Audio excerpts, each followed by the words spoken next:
How long to prepare for a medical school interview and ace it? Hey, BMO Nation, welcome to another episode of our One Question podcast. My name is Ronza and I'm joined by my colleague Meng. Hi. Now, we have nothing to sell you guys. It's just pure strategies and tips because we believe everyone deserves equal access to education. Now, in case you've never watched or listened to any one of these before, they are completely unscripted. So there's no fancy music or visual effects at all. It's just pure content. We do have 10 minutes to tackle a new topic each week. And this week's topic is how long to prepare for a medical school interview and ace it. Very imperative, acing it. All right, starting the time now, Meg.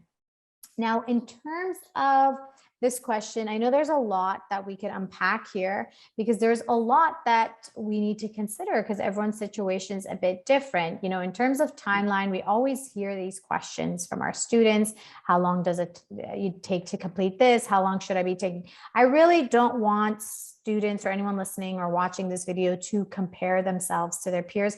Everyone's journey is different. So I just want to say that first and foremost. However, you do have to consider your baseline is something that we always like to see. You know, is this your first time interviewing for an MMI? Have you done it before?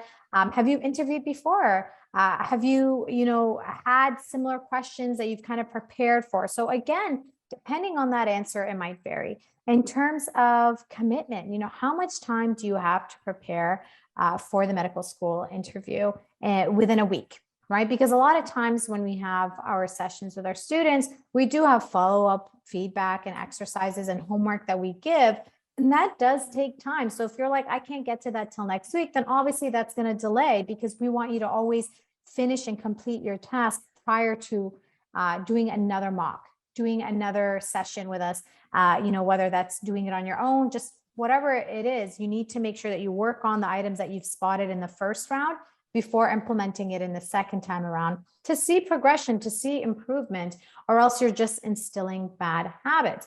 So baseline is important. How much time you have to commit is important. Meng, you have something to add. Go ahead. Yeah. I think one thing that I want to add here is that it also might depend on how many different types of interviews you're preparing for. If Absolutely. All of your interviews are panel interviews, that preparation may be a little bit shorter. If you're preparing for panel as well as MMI, you're preparing for some kind of group interview, it can extend the time because not only do you want to brush up on your general interview skills, you want to get familiar with the different formats that you're going to be exposed to. So that's something else that you might be considering. No, that's an excellent point. And, again, that ties into how much time you have during the week. So if you're doing a panel 1 week and then waiting 2 weeks later to do an MMI, yes, there are overlapping content. There's a lot of overlapping questions even. However, the setup is different. The response time is different. And even just you getting adjusted to the format, which impacts your responses and your confidence, is something that you have to pay attention to and leave room for in your preparation. So in short, it depends. That's our answer. It depends. It can go from, a few weeks to a few months. Depending on the number, like we said, depending on the different types of formats, depending on the commitment level, the baseline level that you have, and then also everyone's learning ability, right? Some people can pick up on things a bit quickly. For others, not so much. And then also depending on the different components. So for example, when we have our one-on-ones with students, the first thing that we'll probably focus on is foundation. You have to kind of build everything from the ground up. We're not going to focus on every little detail. It's going to be overwhelming for you. We are going to still tell you that feedback. So when you get that information, you're going to work on, the first step, which is just first understanding the types of questions being asked of you in a medical school interview, and then how to approach it. Now, you're not going to get good at that right away, right? Sometimes that takes a few sessions to make sure you refine your approach. And then eventually, some people get that quick. Some people take a bit of time, and that's okay.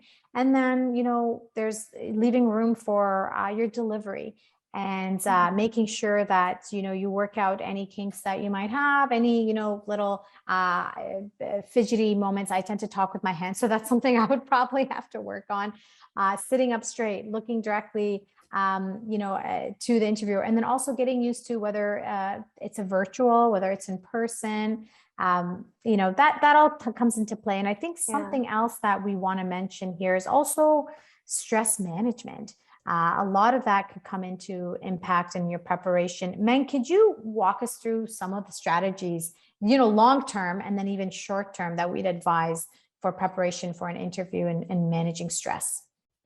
Absolutely. So generally, you want to maintain your good mental health, right? So the basic components of that are just nutrition, exercise, rest. You want to make sure that you're on top of that in general, and that's going to help immensely.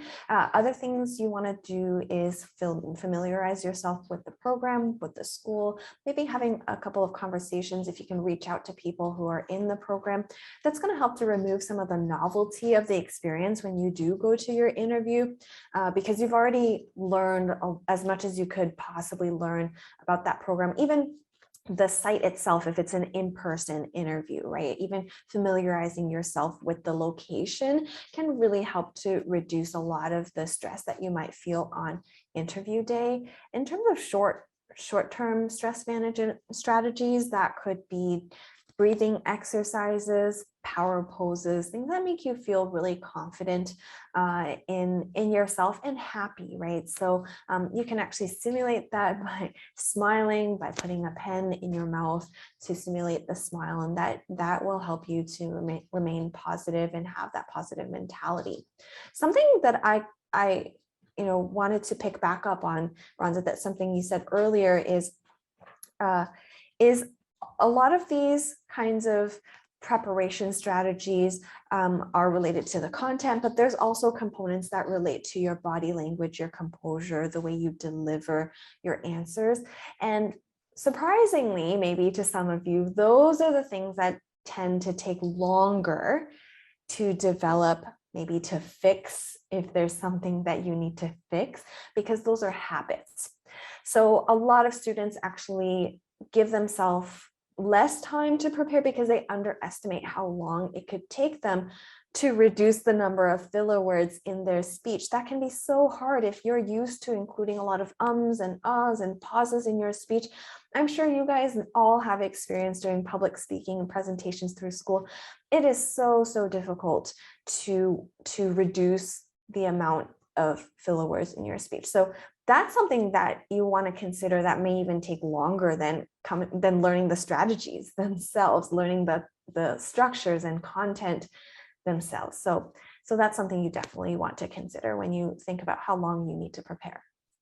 Absolutely. There you have it. It depends, but if you want to ace it, consider all the components that we just discussed and really ensure that you're set to prepare and that you're serious about acing the interview. And that's time. Okay. Thank you so much for watching or listening. Now, if you like this as much as we enjoyed making it for you, then you can go ahead and share it with a friend and subscribe so you don't miss a future episode. And do ask any questions you have in the comments section. See you next time. Bye.